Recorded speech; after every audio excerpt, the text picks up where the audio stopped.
Just a good gutty win.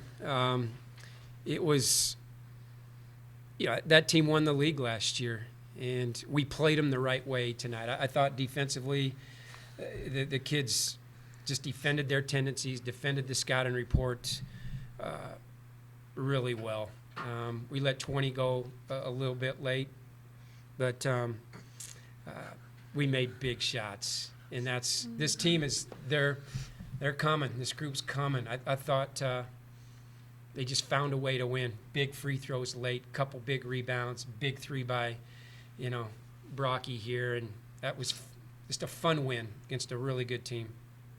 Lauren, when you had that ball in your hands, having that open shot, just take us through that moment for you and knocking down that shot.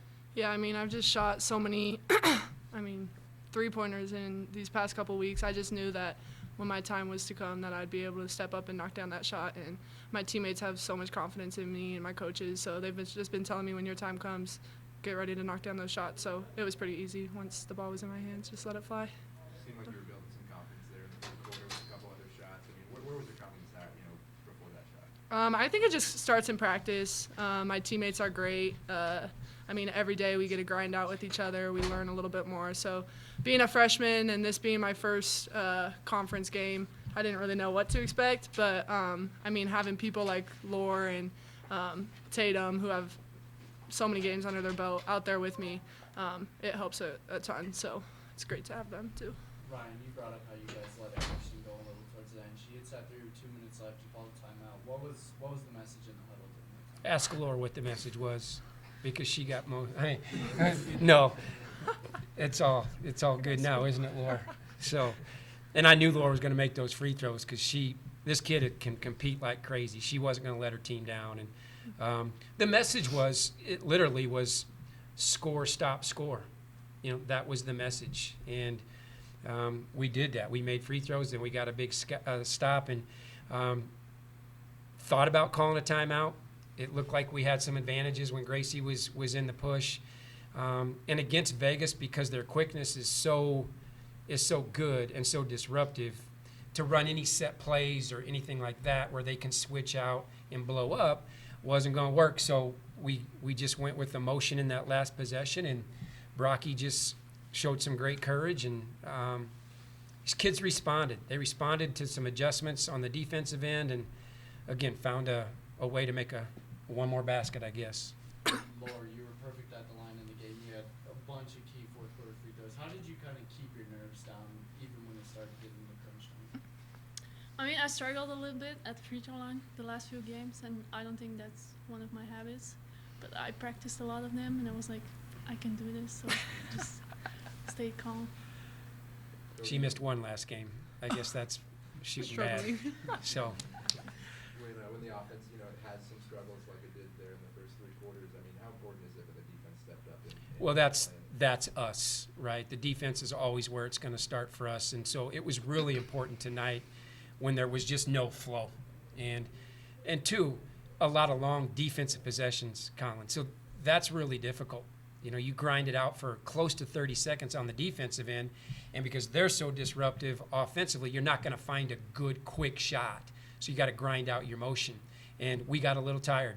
Let's face it, we got a little tired. But the defense was very, very critical. And I thought we played it hard, but we played it smart. These kids were really locked into their personnel and what we couldn't give them and what we were going to give them. Lauren, you only played 16 minutes, but you made it from count, not missing a single shot. How do you keep in a good mindset throughout the game, even when maybe you're not on the floor as much as? Yeah, I don't think it's about the minutes. I find the confidence in my teammates watching them out there, seeing what mistakes they're making or what we need out there, whether it's energy, rebounding, knocking down shots. So then when my number is called, I'm able to go in and bring those. So I think it just comes from the people that are out on the court. You just got to learn and grow from that. So minutes don't really matter. Do you feel a little more responsibility to step up when maybe Molly's not having her best night? No, because I have confidence in Molly. I know she could be 0 for 7 and then make 5 in a matter of 30 seconds. So I don't necessarily think that when Molly's off, I feel the pressure, because it could honestly be any one of our teammates that could knock down shots. So no pressure on my end. But sort of a sense of relief? You guys, had the lead in the fourth quarter, then they came back, and when Lauren hits it, and you guys pull out the win. Just kind of what's the emotional feeling? That relieved me a lot.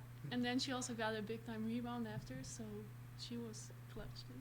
She was in my face. Clutch. She needs some gum. No, I'm just kidding. How big is this for you guys to start conference play? With This the is hope? big to start Mhm. conference with a win.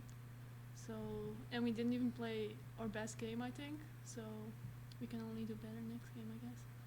Ryan, Grace fumbled the ball away quite a few times in the first half, but you stuck with her, didn't bring her to the bench. What was your mindset? Well, Grace is, it's kind of, she's what we got up there.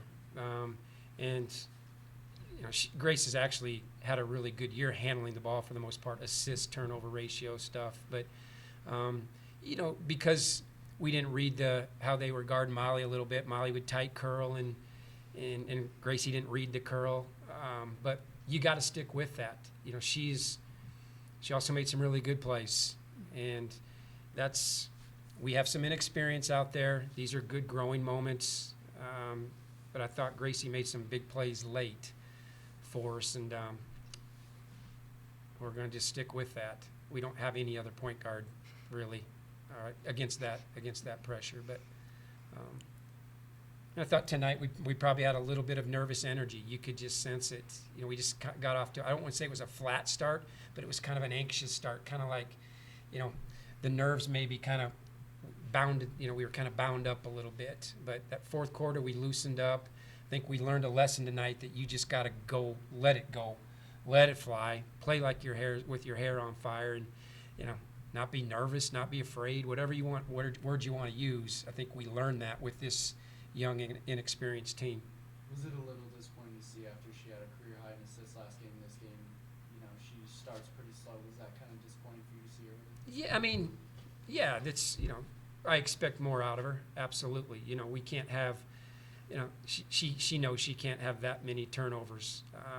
But the ball is also in her hands a lot. We ask her to facilitate a lot for us. She makes our motion reads, and she plays in the pro, and she pushes for us in the fast break. So, especially against a Vegas team, I think we've got to give Vegas some credit here, you guys. That's a disruptive defensive team with their quickness. And although they didn't press or anything like that, they are quick, their hands are quick. So we just got to be able to handle that better. It was Hal's first game in a month. She goes 4 for 16 from the field. What was kind of your plan of attack against her? Just really compete on her. We wanted her to catch in tough spots and make sure everything was contested. She missed some easy ones too, but Powell's going to get some of those. She's arguably the best player in the league offensively, and I think when the healthier she gets, the better she's going to be. So, maybe we caught a little bit of a break where this was her first game back, but they're also really difficult because you've got to dedicate to her on the floor. She's a big time player. And now you have to go play Candace White at Fresno State. What kind of lessons do you think you guys may have learned against Katie that maybe you took against some other? It's a totally different player, Luke. She's Candace is going to have the ball in her hands a lot. She's a great ball screen player. She's really, really heady, and she's a big shot kid. We call her the Chauncey Billups of the Mountain West Conference. She is a big shot maker, and so we're going to just have to locate her and compete on her. And I think we learned some things tonight that we got a little tired and lost 20 a few times, and you lose White, she's going to do the same thing. So. In these games, I always lie to our kids sometimes, but I say these games are every conference game is going to be won and lost by 5 points or less, and it's proven to be true, right? So we gotta make some plays with value the ball and concentrate a little more, because White will make you pay. All right, Happy New Year, everybody.